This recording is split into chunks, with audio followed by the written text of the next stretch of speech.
একদিন ছোট একটি গ্রামে বসবাস করত এক জ্ঞানী ব্যক্তি। তার কাছে সবাই নানা প্রশ্নের উত্তর খুঁজতে আসত। একদিন এক কৌতূহলী ছেলেটি এসে জিজ্ঞাসা করল, ডিম আগে না মুরগি? জ্ঞানী ব্যক্তি হেসে বললেন, এই প্রশ্নের উত্তর খোঁজার আগে মনে করো কোনো একদিন কোনো বিস্ময়কর শক্তি পৃথিবীতে একটি ডিম সৃষ্টি করল।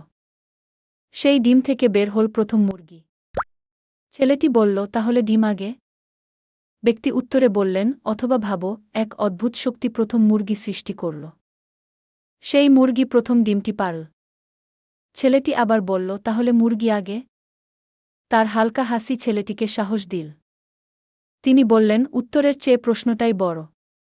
হয়তো প্রশ্নটি আমাদের কৌতূহল আর চিন্তার গভীরতা নিয়ে কথা বলে।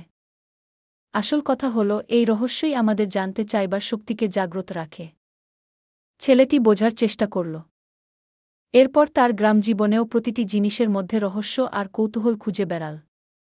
গল্পের শেষে জ্ঞানী ব্যক্তি মনে করলেন, জীবনের সব প্রশ্নের সঠিক উত্তর জানার চেয়ে কৌতূহলই আমাদের সত্যিকারের সমৃদ্ধি।